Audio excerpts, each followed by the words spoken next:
seront croisées et ces deux étapes seront croisées donc avec le regard d'un acteur du réemploi solidaire, donc Ergo Santé, qui a contribué à ces travaux, qui était présent lors de la journée et qui était présent aussi lors de l'étape de sourcing organisée par Bretonne Port de Loire Communauté. Et puis on finira cette heure ensemble avec une prise de parole donc du Réseco par Solène Bigot et Laurence Cesbron qui partageront quelques conseils et outils pour bien conduire une démarche d'achat public responsable. En bref, on souhaitait vous partager via un retour d'expérience et de témoignages les étapes qui ont été mises en œuvre, les difficultés rencontrées, les ajustements qui ont pu être réalisés dans les projets, tant côté collectivité que côté acteurs, et avoir quelques conseils pour enclencher des démarches d'achat de mobilier de seconde vie dans la commande publique avec des acteurs locaux du réemploi solidaire. Et avant de passer la main à Céline, Ludivine Power de Valdelia devait intervenir, mais je ne sais pas si tu es là, Ludivine. Non. Donc, on aura la prise de parole plutôt en fin pour vous présenter rapidement les missions de Valdelia et de l'éco-organisme. Et Céline, peut-être je peux vous laisser présenter votre projet, nous expliquer un peu comment il s'est construit. Bonjour, vous m'entendez, je pense, c'est bon? Très bien. Ok. Donc, j'ai été amenée à participer à la journée du 20 juin à Rennes sur la commande publique et le mobilier de seconde vie. Concernant le projet que nous avons au sein de l'Agnon Trégor Communauté, de la construction, du développement du projet de la maison de l'entreprise. Donc la maison de l'entreprise va accueillir différentes structures et je suis chargée d'équiper les espaces communs en mobilier. Donc les espaces communs, ça représente 6 salles de réunion, donc l'équivalent de 120 places environ.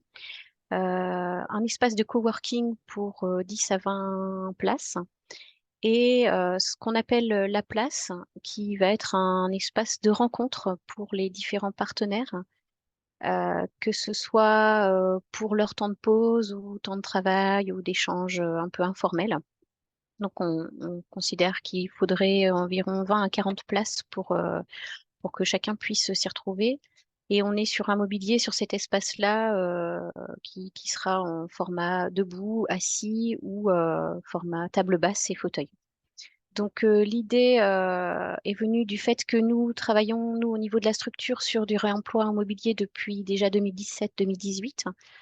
Et l'idée, c'était d'intégrer sur ce type de projet le réemploi ou la valorisation de mobilier. Donc on n'a pas forcément les moyens dans le stock actuel de le faire. Du coup, forcément, il fallait passer par une consultation. Donc la journée du 20 juin était la bienvenue puisque pour l'instant, on n'a pas eu l'occasion encore de construire de marché sur la base de la loi AGEC. Alors, quelles sont les lignes on a travaillé sur un atelier, en fait, en effet, où il y avait différents partenaires. Pour l'instant, le projet en lui-même n'a pas énormément avancé puisque, en fait, les travaux ont pris du retard comme dans beaucoup de projets et les délais sont décalés.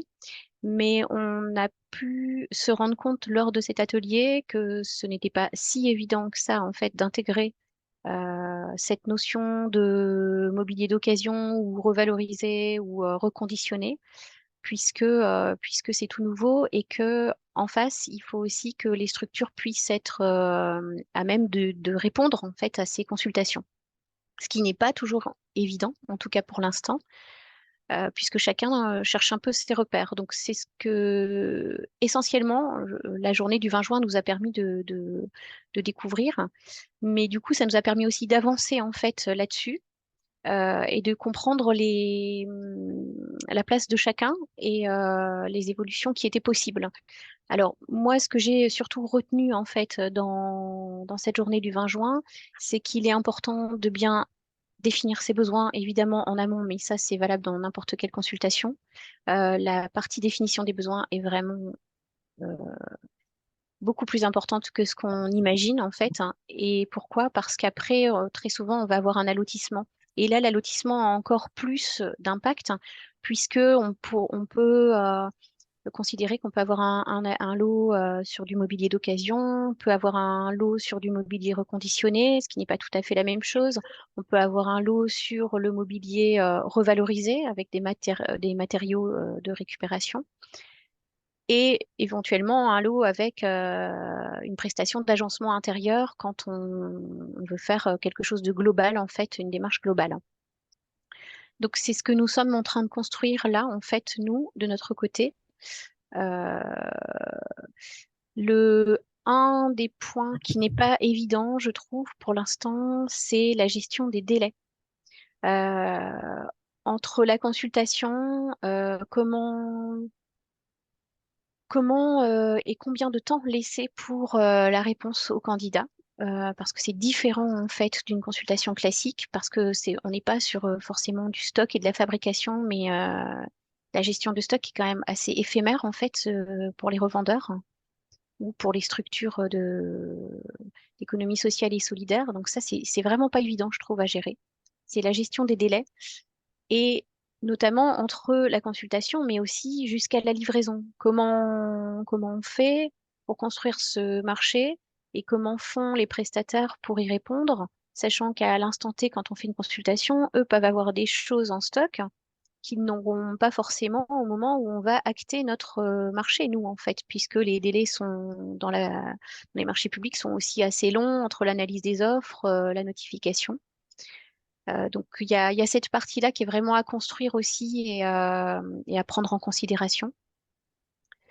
Euh, pour le reste, moi, ce que j'ai trouvé de positif, en fait, c'est dans cette journée, c'est de pouvoir justement échanger avec les différents acteurs, de les rencontrer, de comprendre en fait quel est leur point de vue et leur vision des choses et quelles sont leurs capacités et possibilités aujourd'hui et qu'est-ce qu'ils sont en train de construire pour pouvoir répondre aussi à nos demandes.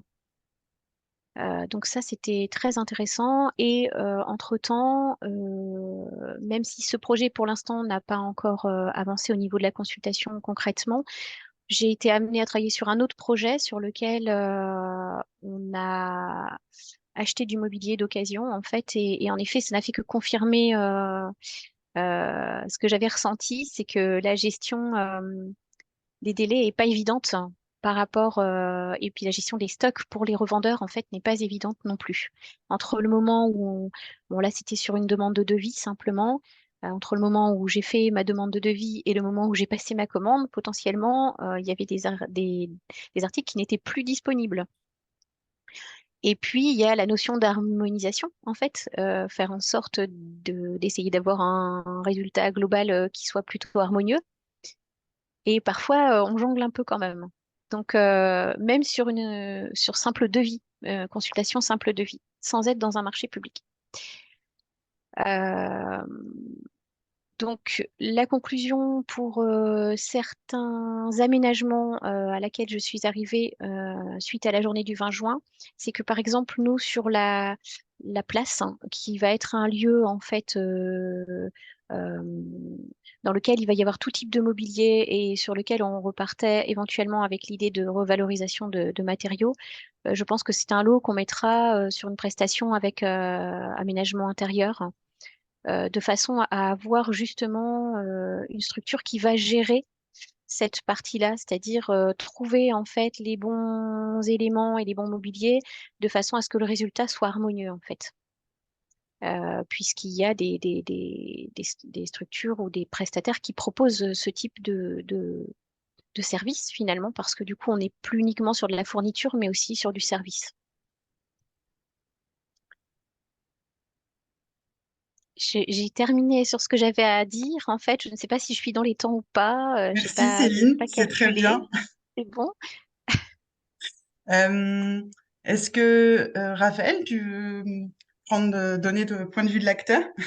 Oui, très bien. Merci Pauline, merci Céline. C'est vrai que cette journée du 20 juin a été très enrichissante de par les rencontres que nous avons pu faire, que ce soit avec les collectivités ou les acteurs de l'ESS et de l'économie voilà, sociale et solidaire. Alors, en deux mots, Ergo Santé, c'est une entreprise française qui fabriquons, donc seule entreprise française en entreprise adaptée, qui fabriquons des sièges ergonomiques et qui le faisons aussi pour le reconditionnement des sièges. Voilà, nous intervenons pour mettre au service de la santé euh, et, euh, et puis bah, de l'aide au travail, du matériel ergonomique, que ce soit les sièges, les bureaux. Nous fabriquons aussi des exosquelettes et nous intervenons donc depuis quelques années maintenant pour le reconditionnement de sièges, mais aussi pour le reconditionnement de bureaux. Et ça, nous le faisons aussi en étroite collaboration avec Valdelia, donc pour lequel on aura une présentation, je crois, tout à l'heure, pour du coup retrouver les gisements. Donc c'est vrai que, comme ça a été évoqué tout à l'heure, une des difficultés que nous avons, nous, en tant qu'acteurs, c'est de pouvoir avoir un volume suffisant pour répondre aux demandes donc, de nos clients, et ça dans une harmonisation. Donc c'est vrai que en tant qu'acteurs, ce que nous faisons, c'est que nous pouvons vendre ce que nous avons pu récupérer et donc reconditionner. Mais nous avons quand même, depuis les échanges que nous avons pu avoir au 20 juin, comprendre que il y a une nécessité de faire évoluer aussi l'offre de notre côté en trouvant des solutions pour avoir cette harmonisation.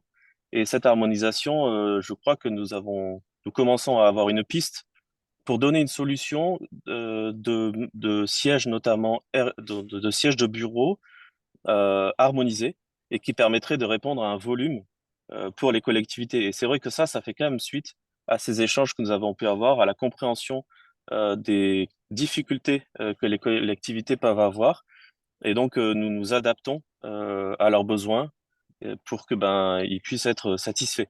Ce qui est intéressant aussi, je trouve, dans les échanges qu'on a eus, c'est déjà de connaître les différents acteurs. Et ça, sans se voir, finalement, c'est quand même assez complexe. Sans le travail de la CRES qui permet de communiquer sur et les besoins des collectivités et les acteurs qui interviennent, c'est vrai que c'est difficile.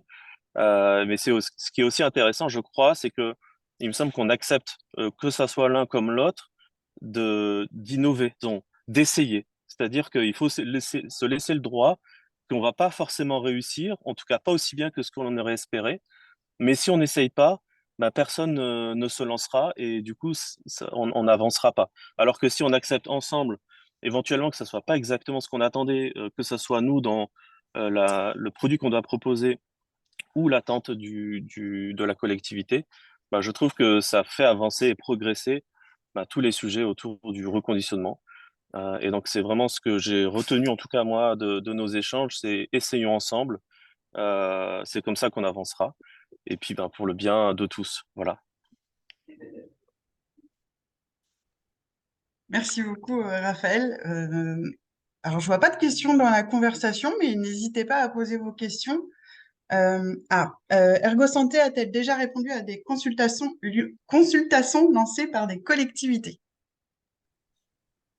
Alors, on a déjà eu l'occasion de répondre à des consultations. Pour ce qui est du domaine du réemploi, on l'a peu fait déjà parce qu'il y en avait peu. Et aussi parce que je pense que les collectivités à l'époque n'avaient pas encore eu les échanges qu'on a eus pendant la réunion du 20 juin ou la réunion de pré-sourcing que nous avons eue ces dernières semaines. Et une des difficultés que nous rencontrerons concernant la réponse aux appels d'offres que nous voulons faire et qui est en lien avec la loi AGEC, c'est que bien souvent, il y a une description très précise dans le CCTP de siège neuf avec une petite phrase dans le CCAP indiquant merci de respecter la loi AGEC, mais les variantes sont pas autorisées. Alors, du coup, si on lit scrupuleusement les documents administratifs, en fait, ça ferme la porte du reconditionnement, de la possibilité de proposer des solutions qui sont pas exactement celles qui sont décrites dans le CCTP, mais qui sont se rapprochant. Par exemple, pour les sièges, un des sujets, c'est que souvent, même si c'est un type de modèle qui est proposé. Ce qui est souvent plutôt attendu, ça serait, de notre part en tout cas, une description du besoin du siège, c'est-à-dire c'est un siège avec une assise de tel type, avec des accoudoirs ou sans accoudoirs, ou avec appui-tête. Voilà, et donc c'est un petit peu la difficulté qu'il y a, c'est il faudrait peut-être d'une certaine manière simplifier les descriptions des CCTP et ouvrir les variantes pour pouvoir avoir des solutions qui arrivent. Alors, une autre question. Quels sont les leviers et possibilités pour harmoniser votre offre? Bah alors dans notre cas, pour les sièges ergonomiques, c'est que comme nous sommes fabricants de sièges, nous avons la capacité d'industrialiser le reconditionnement et donc du coup de trouver une harmonisation et un standard en fait finalement dans un siège reconditionné. Et donc ça, nous avons les capacités physiques puisque nous avons l'usine pour faire ça. Merci. Euh, je vois pas d'autres questions, mais par contre, je vois des interactions dans la conversation. La volumerie qui se propose de répondre à des appels d'offres avec de l'aménagement plus fourniture. Voilà, ce qui me permet de faire le lien avec un catalogue de réalisations qu'on a fait qui présente plus d'une quinzaine d'acteurs du réemploi solitaire en Bretagne. Et la volumerie devrait le rejoindre d'ici la fin d'année. Voilà, et on en reparlera un petit peu plus tard. Euh, je vois pas d'autres questions. Peut-être, Hélène, je peux te passer la main? Oui, merci Pauline. Bonjour à toutes et à tous. Je suis Hélène Accouche en charge de l'économie circulaire à Bretagne Porte de Loire Communauté. J'en profite pour saluer Charlotte, Clément et Mathias qui sont connectés et qui sont l'équipe TER sur 2-3 territoires. Rapidement, je vais vous présenter mon petit territoire, notre projet et moi, ma partie de ce matin, c'est vous faire un retour d'expérience sur notre réunion sourcing qui a été une première pour nous et d'autant plus sur ce sujet. Donc nous, c'est une petite communauté de communes de 20 communes. On est situé au sud de Rennes à 30 km, 33 000 habitants, donc un territoire plutôt rural. Et on est bien sûr engagé, comme je viens de vous le dire, dans un programme territoire économe en ressources financé par l'ADEME.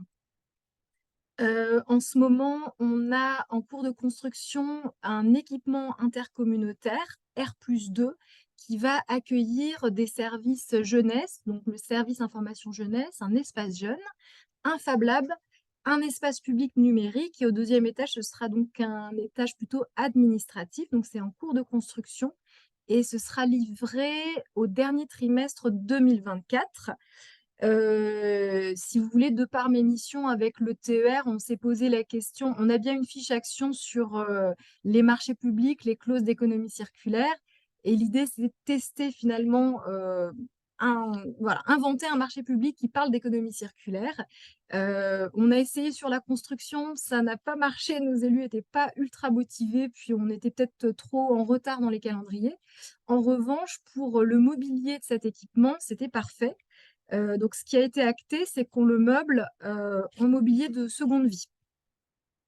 Donc, ça a été un voyage, je dirais, assez riche en rebondissements, puisque au moment où on se décidait de faire du réemploi, on a eu la belle surprise de voir l'organisation de la fameuse journée, on y revient encore, du 20 juin 2023. Donc, une fois de plus, je remercie ceux qui l'ont organisé, ça tombait vraiment à pic pour nous. Euh, Tu veux, oui, merci Pauline. Donc vraiment pour nous, ça a été beaucoup d'enseignements. Donc j'y suis allée avec mon collègue à la jeunesse. Donc c'est pas l'acheteur, c'est celui qui va intégrer le bâtiment avec son équipe. Et lui, c'était aussi important justement qu'il puisse aussi s'imprégner finalement des acteurs, faire voir que c'est faisable pour le rassurer. Et puis dans la définition des besoins, nous cette journée, elle a eu vraiment, enfin elle a été capitale. Donc, grosso modo, on en a déjà parlé tout à l'heure, mais c'est vrai que nous, ça nous a déjà permis de rencontrer beaucoup d'acteurs, d'obtenir des coordonnées. Et puis, en toute sincérité, on ne pensait pas franchement faire une réunion sourcing. Et là, ça a été seriné pendant cette journée. Faites du sourcing, faites connaître votre projet, puis essayez de rencontrer les acteurs en amont. Donc, c'est là où on s'est dit, bon, bah, on va avancer, puis on va la faire, cette réunion sourcing. Et aussi, en termes d'enseignement, c'était le coût finalement du mobilier de seconde vie, principalement du mobilier surcyclé. C'est vrai qu'au départ, quand on a parlé aux élus de mobilier de seconde vie, on a essayé un peu de vendre le fait que bah, potentiellement ce serait moins cher que du neuf. Pas forcément. Donc je pense qu'en amont, c'est bien aussi de voir ça avec les élus pour pas qu'il y ait de mauvaises surprises, je dirais. Et bien sûr, cette journée, bah, comment on s'y prend pour monter un petit peu ce type de marché. Et voilà, nous, on a eu la chance d'avoir un petit atelier où on a pu brainstormer avec tout type d'acteurs. Vraiment, ça a été très, très utile et ça nous a permis de construire notre projet petit à petit. Alors, comment on s'y est pris pour préparer la réunion sourcing, sachant que nous, dans notre collectivité, ma collègue au marché public elle-même n'en avait jamais fait, en tout cas de cette forme-là, et qui plus est, on n'avait jamais travaillé sur le mobilier de seconde vie, donc c'était vraiment une nouveauté. On a cherché bien sûr des retours d'expérience, on s'est tourné vers le Réseco, donc Laurence Cesbron m'a envoyé les coordonnées notamment de la ville de Niort qui avait déjà lancer un marché avec un lot de mobilier en réemploi. On a pu leur parler au téléphone, donc ils nous ont un petit peu expliqué beaucoup de choses. Et eux, comment ils avaient fait le sourcing. Et puis, Valdélia, j'ai eu Ludivine Poer aussi assez longuement au téléphone, qui m'a aussi beaucoup donné de conseils. Donc, ceux qui veulent se lancer dans l'aventure, bah voilà, cherchez à vous entourer de personnes qui connaissent déjà, qui peuvent vous donner de bons conseils. On s'est penché sur la réglementation parce que le sourcing, c'est pas une démarche anodine, elle est encadrée par la loi. Vous avez là le guide de l'achat public qui vous donne tous les conseils, en fin de compte, jusqu'où on peut aller dans le sourcing, qu'est-ce qu'on peut dire et justement qu'est-ce qu'on ne peut pas dire. Donc c'était important de se pencher là-dessus. Et nous, on a choisi de réaliser un support de présentation type PowerPoint pour présenter le projet lors de la réunion sourcing. Et nous avons également rédigé une sorte de petit questionnaire donc, qui était à la fois conseillé par la ville de Niort et dans le guide de l'achat public, c'est la technique qui est recommandée en demandant un peu les freins, les leviers, êtes-vous capable de répondre à nos besoins, dans quel délai, enfin les trucs assez basiques. Et pour la préparation du sourcing aussi, c'est qui inviter. On ne peut pas inviter les acteurs de la France entière, hein, d'autant plus que nous, on est à l'échelle européenne, donc ce n'est pas possible. Il fallait restreindre. Donc, on s'est posé beaucoup de questions parce que suite à la réunion du 20 juin, on avait notre catalogue. Et en même temps, bah, il y a plein d'acteurs du réemploi qui ne sont pas de l'ESS. On se demandait bah, comment on va faire. Et finalement, nous, on s'est dit, c'était un parti pris. On a souhaité inviter simplement les acteurs du réemploi solidaire, puisque nous, on va être sur un marché de seconde vie solidaire. Voilà, c'était notre parti pris. Donc, il y a la question des invitations. Qui inviter on a proposé le présentiel et la visioconférence. Donc, de la même façon, je vous le recommande parce que si vous êtes à l'échelle un peu régionale, ça permet, on évite du CO2, puis ça, franchement, ça s'est très bien fait. Enfin, moi, j'ai apprécié, je pense que les acteurs qui étaient en visioconférence ont eu toutes les informations nécessaires, ça s'est bien fait. De notre point de vue, donc, elle s'est réalisée en octobre, soit 3 mois et demi avant la parution du marché. Pour moi, enfin nous, de notre point de vue, on était suffisamment en amont. Je pense que c'était correct. Donc c'est bien de voir aussi, c'est bien de voir aussi quand est-ce que vous voulez faire cette réunion sourcing, sachant qu'on peut la réaliser jusqu'à une semaine avant l'apparition du marché. Après, je pense que plus en amont c'est fait et mieux c'est. Pas trop non plus, qu'il faut que le projet soit quand même déjà assez suffisamment ficelé pour présenter des choses concrètes quand même aux acteurs qui viennent au sourcing. Bien sûr, alors nous, de notre point de vue, ça s'est vraiment bien passé. On a eu plus d'acteurs présents lors de la réunion que ce qu'on pensait. Donc c'était bien. On a fait notre présentation PowerPoint pour présenter le projet. Et ensuite, on a pris le questionnaire et on a rebalayé avec tous les acteurs en présence les questions pour savoir ce qui pouvait les freiner, ce qui pouvait faciliter, quel type de lot pourrait aussi les aider pour répondre à la consultation. Et puis, mine de rien aussi, on leur a demandé s'ils connaissaient la plateforme Mégalis. C'est des choses toutes bêtes, mais finalement, bah, il faut poser ce type de questions. Donc, certains des acteurs connaissaient, d'autres non. Voilà, pour télécharger bah, tout simplement l'appel d'offres. Et puis, l'intérêt, nous, on a choisi de le faire une réunion sourcing avec tous les acteurs en une fois. Le sourcing, ça peut se faire en B2B, c'est-à-dire par téléphone, acteur par acteur.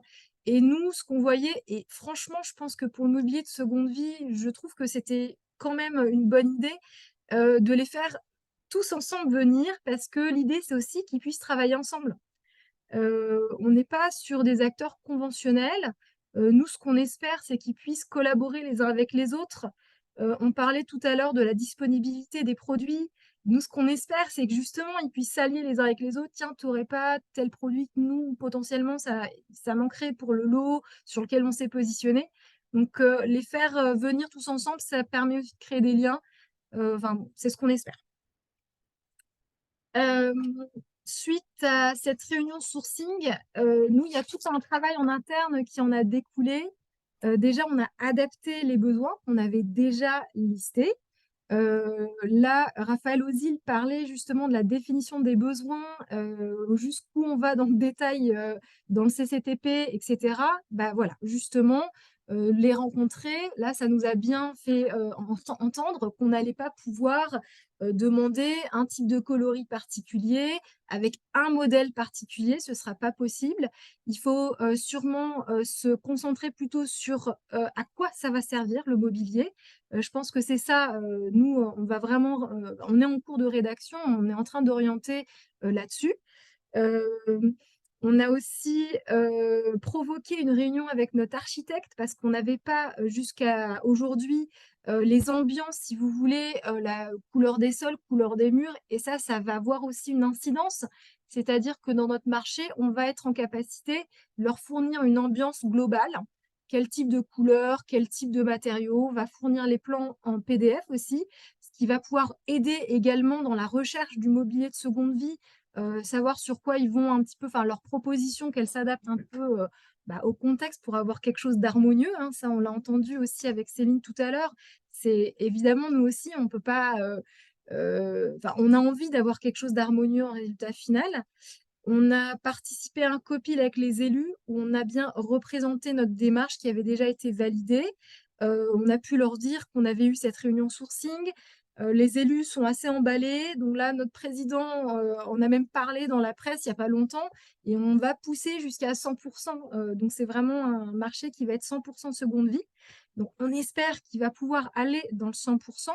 De la même façon, on a un petit plan un plan B, hein, c'est-à-dire s'il y a des choses qu'on ne pourra pas trouver en seconde vie, on ne se ferme pas des portes non plus. Et puis, comme vous imaginez bien, nous, on a des séances de travail très fréquentes. Alors, avec ma collègue des marchés, avec Mathias Le Matécat, qui est présent normalement, qui est d'un grand soutien pour prendre de la distance et voir un petit peu comment organiser les choses. Donc, c'est du boulot, mais ça en vaut la peine. Et voilà, je vais vous parler un peu des difficultés qu'on a pu rencontrer. Donc, je vous le disais, le qui invité à la réunion sourcing, faut vraiment se poser la question en amont. C'est pareil, la journée du 20 juin, on nous avait recommandé quand même un AMO réemploi. Il y a des super acteurs qui font du super boulot. Donc, on a fait des demandes de devis. On voulait vraiment avoir ce soutien-là. Et malheureusement, ça n'a pas été validé par les élus qui considéraient qu'on avait suffisamment de capacité en interne pour monter le marché finalement. Donc, ceux qui peuvent, je pense que c'est bien de s'entourer parce qu'on est quand même en train de défraîchir finalement, de dégrossir un secteur qui n'est pas. Enfin, voilà, on n'a pas de. Nous, on n'a pas pu. On avait des retours d'expérience sur des lots réemploi, mais nous, là, jusqu'à preuve du contraire, il n'y a pas eu de marché 100% seconde vie.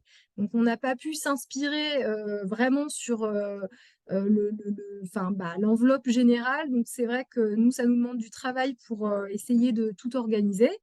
Le sourcing aussi, ce qui est un peu frustrant, c'est que on peut en dire, mais pas trop non plus. On ne peut pas donner les quantités, on ne peut pas dire exactement la liste de nos besoins.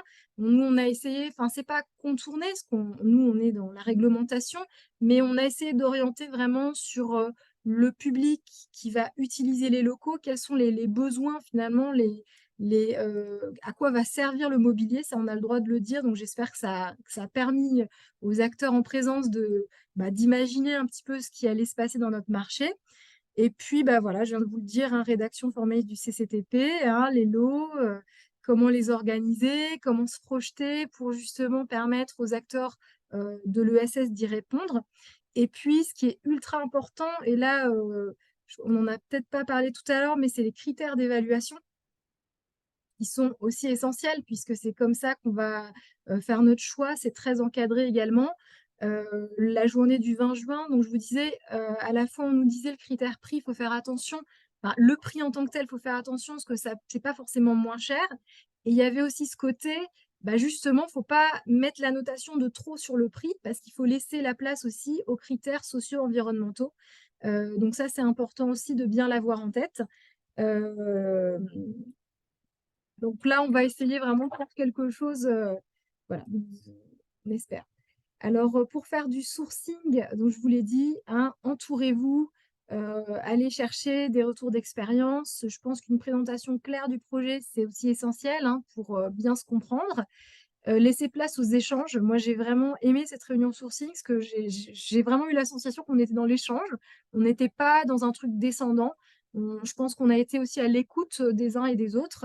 Et puis, voilà. Bon courage à tous pour vos projets. Oui, où en sommes-nous? Là, on est en train de rédiger le CCTP. Il va sortir en janvier. Donc, les acteurs du réemploi solidaire, je ne sais pas s'ils sont nombreux aujourd'hui. Donc, n'oubliez pas d'aller sur Mégalis en janvier. Voilà, pour répondre à notre marché. On espère que vous allez y répondre, quoi. C'est vraiment ça. Avec du coup réception des plis, on a décidé de laisser un peu plus de temps. Enfin, voilà, tout sera expliqué. Merci à tous pour votre écoute. Et je pense que c'est Raphaël Ozil qui va intervenir maintenant. Exact. Merci Hélène. Je suis complètement d'accord avec toi sur le fait que ces échanges étaient très constructifs et nous a fait tous, je pense, progresser. Je suis aussi rassuré de voir que ça a fait évoluer votre vision des choses, votre projet d'une certaine manière. Et je veux aussi peut-être vous rassurer sur le fait que nous aussi, ça nous a fait réfléchir. Ces rencontres nous permettent aussi de nous rencontrer en tant qu'acteurs et d'imaginer des associations, des collaborations, de pouvoir se préparer à répondre à vos attentes. Et pour cela, je trouve que vraiment ces rencontres, que ce soit celle du 20 juin ou celle d'octobre avec vous, sont très enrichissantes. Depuis, nous avons aussi pu participer à d'autres réunions de pré-sourcing pour d'autres communautés. Donc, vous avez donné l'exemple et ce qui a permis à d'autres de se lancer aussi, de se poser les bonnes questions, je crois. Donc, on était voilà, vraiment très satisfaits. Je voulais peut-être juste rajouter un petit truc nous concernant, c'est que grâce à la partenariat que nous avons avec Valdelia, mais aussi avec François, j'ai vu, qui était dans la liste de chez Murmure, ben, on a pu aussi trouver des collaborations pour faire de la récupération de matériel à reconditionner. Et du coup, je profitais d'être parmi vous pour vous dire que nous sommes des récupérateurs possibles, potentiels de vos matériels bureautiques, sièges et bureaux.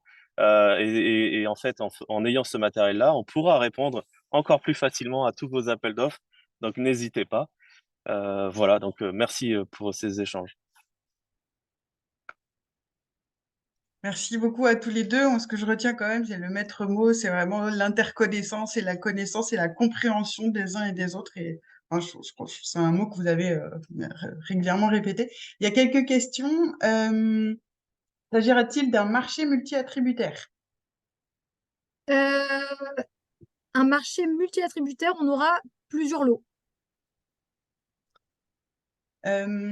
Comment comparer avec une offre en neuf si la demande est en réemploi? Alors, comment comparer? Avec une offre en neuf si la demande est en réemploi. En fait, on compare pas avec du neuf puisque nous, on veut du réemploi. Donc, notre besoin, il n'a pas été défini sur du neuf. En fait, on s'attend à avoir du réemploi. Je ne sais pas si ça répond à la question. Si, bonjour, c'était ma question, François, chez Murmure. On parle voilà, vis-à-vis des élus, de savoir si on est plus cher qu'une offre en neuf Ah oui. ou moins cher. Voilà, au final, effectivement, sur le projet, comment est-ce que vous allez vous situer par rapport à, à une proposition en neuf? Est-ce qu'en parallèle, vous vous êtes renseigné sur les prix du neuf pour vous dire, tiens, la proposition en réemploi, elle est 25% moins chère, elle est au même prix, elle est plus chère. Enfin voilà. Ben, en fait, François, pour être tout à fait honnête avec vous, notre marché, alors il y aura des variantes possibles, mais notre marché, ce sera du seconde vie. En fait, il n'y aura pas la possibilité de répondre en neuf. C'est-à-dire que nous, notre lot, ce sera mobilier de seconde vie. Ça veut dire qu'on se pose même pas la question. Là, vraiment, on se jette franchement dans l'eau. Je vous le dis franchement, on ne laissera pas la possibilité au neuf. Nous, on veut de la seconde vie. Le marché sera un marché, dans l'objet du marché, c'est de la seconde vie. Donc, enfin, je m'attends pas du tout à avoir des réponses en neuf. Ils peuvent le faire, mais ils seront à côté de la plaque, quoi, puisqu'ils ne répondront pas à nos besoins.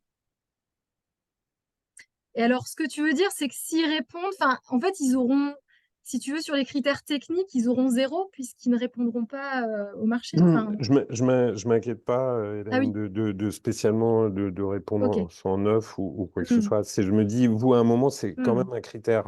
Ça a été un critère dans la discussion, ça ouais. l'est toujours, on le comprend dans le réemploi. Mm, C'est toujours un critère de se situer par rapport au neuf. Et effectivement, je mettais en avant que la façon dont vous présentez le marché, vous n'aurez peut-être pas la possibilité de comparer avec le neuf. Mais je m'en plains pas en soi. Mais oui, voilà. ok. Alors, il y a d'autres questions. Alors, pour la question des attributaires, c'était pour un même lot. Est-ce que plusieurs titulaires pourront être retenus? Je ne sais pas si on est allé jusqu'à se poser cette question-là. Euh, je ne sais pas. Est-ce que ça faciliterait pour les acteurs du réemploi? Parce que si oui, bah oui.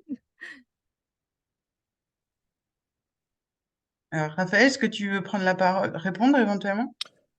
Oui, bah, c'est vrai que si c'est multi-attributaire, ça permet à la collectivité de faire un choix s'il y a plusieurs entreprises qui peuvent, bah, qui ont les capacités d'y répondre. Après, bah, des échanges qu'on avait eus, c'était plutôt de faire de la co-traitance, c'est-à-dire que Oui. si, je sais Mm. pas, s'il y a un lot aménagement de bureaux et qu'il y a les sièges et, je sais pas, les bureaux, si par exemple nous on les faisait pas les bureaux alors qu'on les fait, bon voilà, on pourrait s'allier avec une autre entreprise pour Oui. répondre au lot. Voilà, Ouais, c'est plutôt ça, je je pense pense, que c'est. l'orientation. Oui, je pense que nous, c'était plus sous cet angle-là qu'on l'imaginait, que les acteurs fassent leur tambouillon en interne. Et puis, je pense même qu'au niveau administratif, c'est plus simple. Parce que si c'est pour que ça devienne une usine à gaz, il faut faire attention aussi.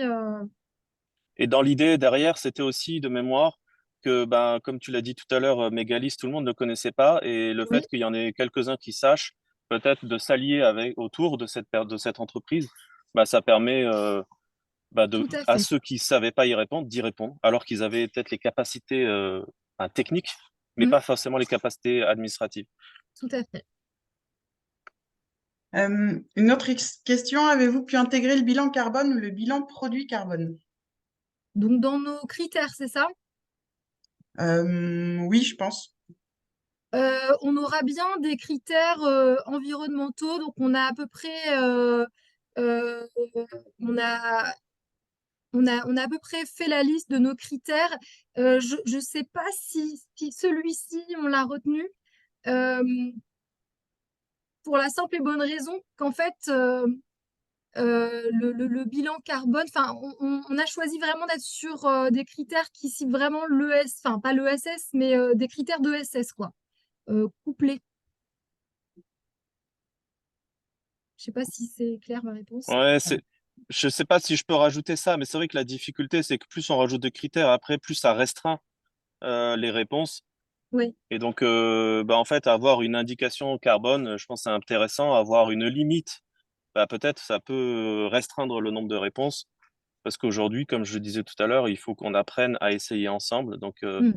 ben, il faut qu'on ouvre quand même un peu les portes, quoi. Ah, c'est sûr. Ouais. Mm. Une autre question sur le prix. Quelle estimation du prix avez-vous déterminé par rapport au neuf? Moins 20%, moins 30%.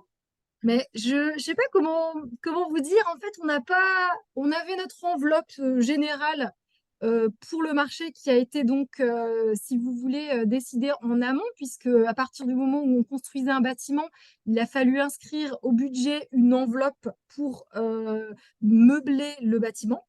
Et en fait, on s'est pas vraiment posé cette question-là, de savoir. En fait, on se pose pas la question. Et d'ailleurs, dans notre marché, on aura aussi recours au surcyclage. Donc, on sait que ça peut aussi engendrer des coûts un petit peu supérieurs.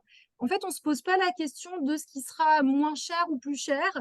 Euh, pour tout vous dire, donc je pense avoir vu la question passer. Nous, on a décidé que notre critère prix, ce sera à 30%. En général, c'est 50%. Voilà, donc je trouve qu'on fait quand même un bel effort aussi pour pas mettre trop en avant le prix.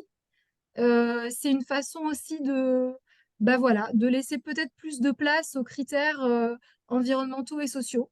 Parce que c'est ça aussi qui est intéressant. Si on a envie de travailler avec des acteurs de l'ESS, il faut aussi savoir mettre en avant bah, leur utilité sociale. Et ça c'est vraiment quelque chose qui était ressorti de la réunion sourcing avec l'un des participants qui nous avait dit bah, il va falloir aussi que vous mettiez dans vos critères, une façon pour nous de montrer qu'on a une utilité sociale plus grande une structure conventionnelle. Merci Hélène. On va passer à la dernière session, peut-être un retour sur les différents outils, donc avec Solène Bicot et Laurence Cesbron du Réseco.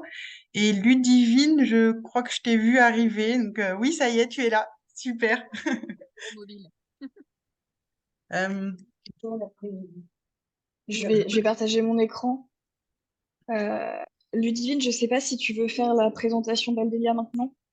Oui, bah du coup, alors, il y en a pas mal qui nous connaissent certainement déjà, mais donc Valdélia, nous, on est l'éco-organisme en fait en charge de la collecte des mobiliers professionnels en fin de vie. Et à ce titre, en fait, on travaille beaucoup sur la notion de seconde vie. On se veut être un peu un accélérateur et surtout on a vraiment un fonctionnement en réseau en fait avec à la fois tout un tas de partenaires en fait de l'économie sociale et solidaire, mais aussi des fabricants et des distributeurs plutôt conventionnels, des acteurs qui font aussi potentiellement du rachat et du mobilier de l'occasion, du reconditionnement aussi du mobilier. Et donc, on adresse voilà, cette filière vraiment sur cette partie du sourcing et de l'émergence et de l'accompagnement et de la pérennité en fait de tous ces acteurs des secondes vies et de la transformation. Et donc, pour présenter Réseco rapidement, je pense que beaucoup de collectivités nous connaissent au sein du webinaire, mais pour celles qui ne nous connaîtraient pas, on est un réseau d'acheteurs publics engagés. Donc, on est présent sur 3 régions, la région Centre-Val de Loire, la région Pays de la Loire et la région de Bretagne. On dispose de 140 adhérents aujourd'hui. Et donc, ces entités publiques souhaitent intégrer des dispositions environnementales, sociales et économiques au sein de leur commune publique. Et donc, notre mission en tant qu'association, c'est de les sensibiliser, de les former à la démarche d'achat public durable et puis aussi de les outiller, de les accompagner dans ces démarches-là. L'idée, si j'arrive à passer mon diapo, de cette présentation dans le cadre de ce webinaire, c'était de rappeler brièvement un petit peu quelle était la démarche pour un achat public durable et de montrer les similitudes qu'on peut avoir entre cette théorie et puis les enseignements qu'on a appris à travers la journée du 20 juin sur la partie réemploi de mobilier. Donc, je vais peut-être pas redétailler toutes ces étapes. Il y a un webinaire que Pauline vous a mis en ressource, il me semble, d'une demi-heure qui présente voilà, tout ce cercle vertueux en détail si vous souhaitez aller le voir. Mais donc, on a identifié 7 grandes étapes pour un achat public durable au sein de Réseco. La première qui est hyper importante, c'est l'affichage de la volonté politique. Qui se suit directement de l'accompagnement du pilotage en interne. Donc là, voilà, la volonté d'avoir ce soutien politique pour intégrer plus de développement durable dans les marchés, donc notamment l'achat de biens réemployés. Et puis un accompagnement en interne pour les agents, leur laisser du temps, les former pour qu'ils puissent se saisir de ces problématiques. Ensuite, 2 étapes très importantes dont on a beaucoup parlé à travers ce webinaire, la définition du besoin et le sourcing. Pensez à bien définir son besoin en termes d'analyse fonctionnelle, donc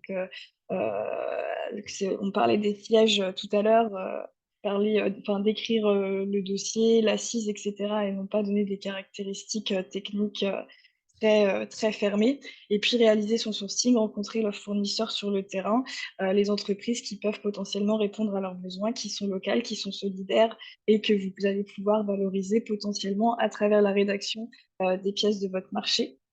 Et donc, c'est à travers cette étape de rédaction des pièces que vous allez pouvoir choisir les bons outils du code de la commande publique pour favoriser ces structures.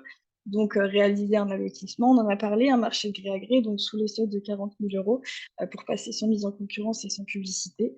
Des marchés réservés aussi potentiellement aux entreprises de l'ESS ou aux entreprises d'insertion. Donc voilà, plusieurs outils du code de la commande publique pour favoriser l'intégration de développement durable dans les marchés. Et puis enfin, deux dernières étapes, l'évaluation et l'amélioration et la capitalisation et la mutualisation. Voilà, bien penser à suivre son marché, effectuer des bilans réguliers, avoir une bonne relation avec son fournisseur et puis ensuite communiquer sur les actions vertueuses de la collectivité en termes de développement durable. Donc, je vais repasser la parole à Ludivine, si c'est bon pour elle, peut-être pour faire un peu plus le lien avec la journée et voilà, les enseignements qu'on a pu en tirer autour de cet achat public durable.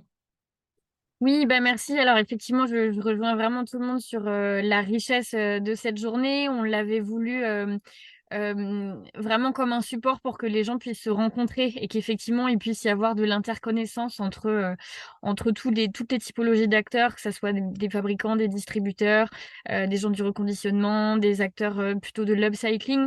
Parce qu'on sait que dans un aménagement en fait de vos espaces, bah, en fait, il va y avoir certainement un peu de chaque et que pour avoir une réponse globale d'aménagement qui se tienne, c'est important d'avoir ces multiples compétences qui vont venir derrière pouvoir voilà, former une réponse et aussi répondre à vos marchés.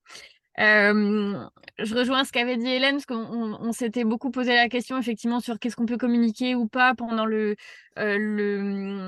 phase de sourcing. Et je pense qu'il faut vraiment se poser la question des usages et de qu'est-ce que vous voulez faire des espaces et que l'aspect esthétique, c'est effectivement une chose, mais c'est important de donner des grandes lignes parce que souvent, voilà, les architectes ou les designers vont être assez focalisés sur leur fonctionnement habituel, en fait, et c'est toujours un peu déroutant de fonctionner avec du réemploi et que l'homogénéité n'est pas toujours source de convivialité aussi. Enfin, il y a pas mal de secteurs d'activité, et de l'hôtellerie notamment, qui en revient de ce truc assez froid de tous les meubles sont exactement pareils et ça fait des espaces pas toujours très sympas. Moi, je voulais insister sur les compétences multiples, effectivement, des acteurs du territoire, mais aussi parfois leurs limites. Et il y en a assez peu finalement qui sont habitués à des marchés. Et du coup, je pense que c'est vraiment important que au moment où vous allez, enfin un peu avant que vous lanciez les marchés, c'est important de refaire un mail à tout le monde en disant attention, on va lancer le marché, voilà comment ça se passe pour s'inscrire sur la plateforme Megalis, parce que sinon ils font pas forcément de veille en fait sur ces sujets-là et ils sont pas forcément dimensionnés en termes de ressources pour avoir un bureau d'études complet qui va répondre à votre offre. Donc c'est vraiment important de les prévenir en amont sur attention, le marché va bientôt sortir. Dimensionnez-vous, groupez-vous, organisez-vous pour pouvoir y répondre, pour que le marché soit correctement adressé et que tout ce travail-là de préparatoire ne passe pas à la trappe, entre guillemets, et que vous puissiez vraiment voilà, avoir des réponses cohérentes. On a pas mal parlé effectivement des variantes et ça me paraît intéressant de pouvoir laisser des portes ouvertes. Alors, des portes ouvertes, ça peut être soit par un allotissement vraiment très fin pour que chaque acteur aille dans sa compétence. Raphaël peut-être ira plutôt sur les chaises et puis aussi les bureaux. Il y en a qui viendront sur plutôt voilà, du mobilier d'occasion euh, pas forcément transformé. Il y en a qui vont venir vraiment sur de la transformation. Donc, c'est vraiment un allotissement ou alors laisser la possibilité d'une coordination globale d'acteurs voilà, pour adresser une réponse plutôt coordonnée, on va dire, et globale. Je rejoins ce que dit Raphaël aussi sur la notion, enfin sur Raphaël et enfin toutes les questions qui ont été posées sur le prix. On sait hein, que du coup, c'est compliqué pour les collectivités territoriales et pour tout le monde en ce moment. Néanmoins, on va de plus en plus rentrer dans ces logiques de triple comptabilité. Donc, on y aura le prix, mais il y aura aussi les impacts territoriaux et aussi les impacts environnementaux qui vont rentrer en jeu. Et ce qu'il faut vous dire, c'est que en fait, les prix, à un moment, ça se fait aussi sur de la volumétrie et le volume global de ces activités-là, et qu'aujourd'hui, on est tous un peu en démarrage et vous êtes pionniers là-dedans et c'est compliqué un peu pour tout le monde parce qu'il y a pas encore de fluidité dans tout ça. Donc du coup, c'est bien effectivement de pas mettre des critères prix qui soient trop forts pour encourager en fait l'émergence de cette filière et qu'on puisse gagner vraiment en coordination et en coût, à terme. Mais, je pense qu'on va devoir passer un peu par cette étape où enfin, l'idée, c'est pas que tout le monde se fasse une marge énorme parce qu'en fait, ça prend tellement d'énergie et tellement de temps que, bien sûr, elle est elle est déjà cramée par tout ça. Mais en tout cas, on sait qu'on ça ira mieux, demain. Voilà. Et du coup, pour, rebondir un peu sur le rôle de Valélia dans tout ça, on est vraiment sur cette logique, nous, de, sourcing des acteurs que vous avez sourcés. Donc nous, on va plutôt les sourcer en matériel, en mobilier, en pièces détachées, sous-ensembles, matériaux qu'on va collecter. Enfin, là, je sors de la ressourcerie de Lamballe, je leur ai livré 5 gros rouleaux de tissus qui m'ont été confiés par un agenceur. On est vraiment voilà, à l'affût sur les chantiers de ce qui pourrait resservir en fait dans la fabrication de nouveaux produits. Et on va vraiment continuer d'avoir ce fonctionnement, en réseau avec tous les acteurs que vous avez trouvés dans le catalogue et pourquoi pas d'autres aussi pour, essayer de faire en sorte que, qu'on puisse, fournir en fait, la matière première, qui va servir à équiper, demain, après transformation, vos aménagements. Voilà, je sais pas si vous avez des questions? Je vois qu'on a rogné notre temps, du coup, on va essayer d'être très rapide sur la fin. Du coup, l'idée aussi de cette dernière intervention, c'était de vous donner des outils pour vous accompagner dans l'intégration de mobilier réemployé dans vos marchés publics. Donc, il y a l'infographie qu'on a co-créée ensemble avec la CREF et Valdelia, qui est sortie à l'occasion de la journée du 20 juin, que vous avez probablement déjà vu, mais qu'on laisse toujours à disposition. Le catalogue de réalisation, donc avec des exemples de structures du réemploi solidaire sur la région et quelques régions limitrophes, et voilà, des exemples de ce qu'ils peuvent vous proposer. Et enfin, je vais passer la parole à Laurence, pardon, pour représenter rapidement les outils Réséco adhérents et puis ouverts à tous, et comment ils peuvent aussi vous aider, ces outils, dans l'intégration de réemploi de mobilier dans votre commande publique. Bonjour à toutes et à tous. Merci. Écoutez, moi, je vais être rapide parce qu'il y a beaucoup de choses qui ont été dites. Donc, je vais insister sur le fait surtout que tout ce travail il a été fait grâce au réseau. On est parti d'un partenariat avec la CRES, puis Valdelia, et puis on a construit cette journée. Et puis Hélène derrière nous a rappelé. Hélène, tu as dit beaucoup de choses, Hélène, comme vous tous. Donc Hélène, tu as parlé de Niort. Je fais juste une parenthèse, je vais essayer de vous le partager. Mais Niort, justement, alors c'est une longue histoire là aussi, mais à travers les trophées, et puis il se retrouve là sur la plateforme européenne. J'ai partagé un post LinkedIn hier, donc je vais essayer de vous le mettre. Mais voilà, donc petit à petit, c'est vrai qu'ils sont devenus un peu incontournables, même s'ils ne sont pas en Bretagne. Mais voilà, donc il y a un partage d'expérience qui se fait à travers ce réseau et voilà, et on y tient beaucoup. Vous êtes beaucoup d'adhérents là, donc vous nous connaissez, donc je peux évidemment parler de quelques outils. Donc un centre de ressources, donc c'est là que vous retrouverez, il y avait une question tout à l'heure, tous les DCE ou les marchés, ou les témoignages ou expériences des adhérents qui ont fait partie de cette journée, de ces projets identifiés et d'autres, puisque je vois la région Bretagne est là, ou même CD 41, Véronique, il y a des choses qui ont été partagées sur l'économie circulaire et en lien avec la loi AGEC que vous retrouvez dans le centre de ressources. Nous, on fait des webinaires d'actualité tous les fins de mois, le 30-30. Je pense que certains y ont assisté. On reparle des actualités ou de toutes ces toutes ces bonnes pratiques aussi. J'ai peur de me répéter ou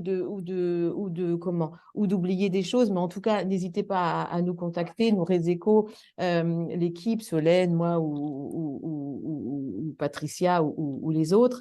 Allez voir notre page LinkedIn.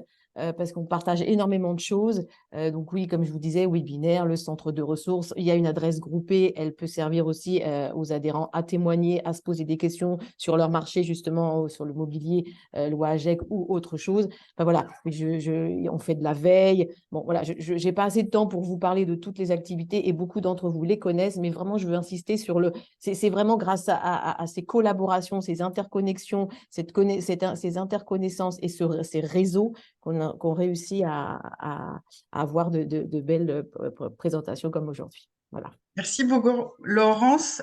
Et ce sera le mot de la fin, puisqu'on s'était engagé à 10 heures, donc il est 10 heures. Merci à beaucoup. Juste, du coup, on n'a pas le temps de les présenter, mais vous aurez aussi une slide qui vous présente les outils accessibles à tous sur le site internet de Resdeco. Donc, même si vous n'êtes pas adhérent, vous avez quelques outils que vous pouvez utiliser voilà, pour intégrer plus de développement durable à vos marchés. Tous ces éléments vous seront transmis d'ici la fin de semaine, donc les diaporamas ainsi que le replay. Merci beaucoup, Hélène, Céline, Raphaël, Solène, Laurence, pour votre participation et vos interventions aujourd'hui. Et très bonne journée et à bientôt. Bonne journée à À toutes et à tous. bientôt, Merci Pauline, merci. au revoir, Au revoir. à bientôt.